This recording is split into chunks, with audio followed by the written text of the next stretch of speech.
حضرت امام موسیٰ کاظم رضی اللہ تعالی عنہ یہ شہزادے ہیں حضرت سیدنا امام جعفر صادق رضی اللہ تعالی، اور حضرت امام جعفر صادق آپ شہزادے ہیں حضرت امام محمد الباقر رضی اللہ تعالی، اور حضرت امام باقر شہزادے ہیں حضرت علی اوسط یعنی امام زین العابدین رضی اللہ تعالی، اور یہ شہزادے ہیں شہید کربلا حضرت امام حسین کے، اور امام حسین شہزادے ہیں حضرت مولا علی مشکل کشا کے رضوان اللہ علیہ مجمعین۔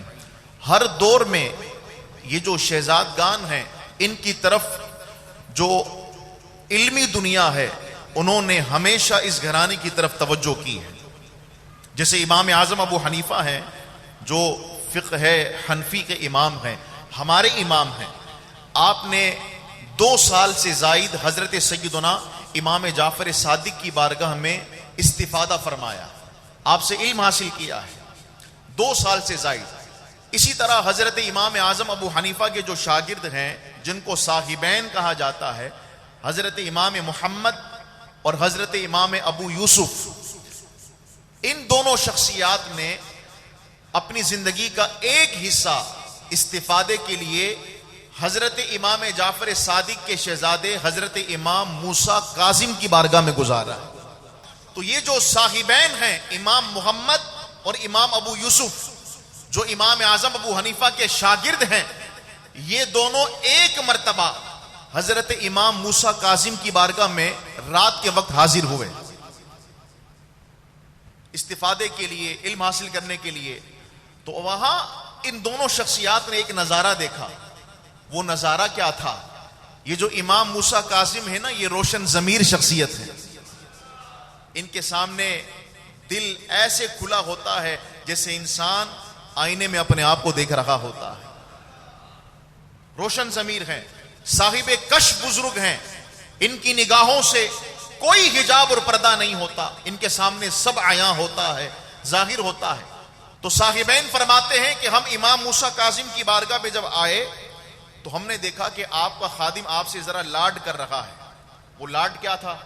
آپ کا خادم جو خدمت میں رہتا اس نے کہا کہ حضور اب میں گھر پہ آرام کرنے جا رہا ہوں، رات کا وقت ہو گیا ہے، صبح سویرے میں پھر آ جاؤں گا، اگر آپ کو کوئی کام ہو تو مجھے بتائیں تاکہ صبح سویرے واپس آؤں تو اس کام کو کرتا ہوا آؤں۔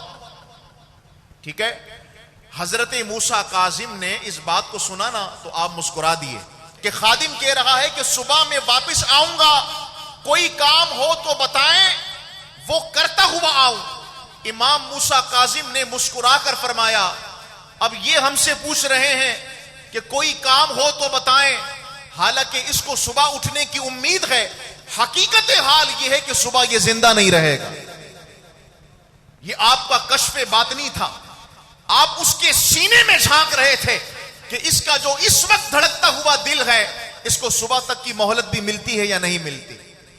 جب وہ چلا گیا تو صاحبین اس بات کو غور سے دیکھ رہے تھے، جو خود علمی دنیا میں ایک ممتاز مقام رکھتے ہیں، ایک اونچا مقام رکھتے ہیں۔ تو جب صبح ہوئی تو یہ حضرات صبح تک امام موسیٰ کاظم کے ساتھ تھے کہ اب دیکھتے ہیں صبح کیا ہوتا ہے۔ امام موسیٰ کاظم نے اپنے دوسرے خادم کو دوڑایا اور کہا کہ جا کر اس کے گھر والوں سے پوچھو کہ اس کا حال کیا ہے۔ وہ خادم امام موسیٰ کاظم کی بارگاہ میں جب حاضر ہوا تو آنکھوں میں اتنے موٹے موٹے آنسو تھے اور کہا کہ سرکار جو آپ کی خدمت کرتا تھا وہ اللہ کی طرف اب لوٹ چکا ہے، اس کا انتقال ہو گیا ہے۔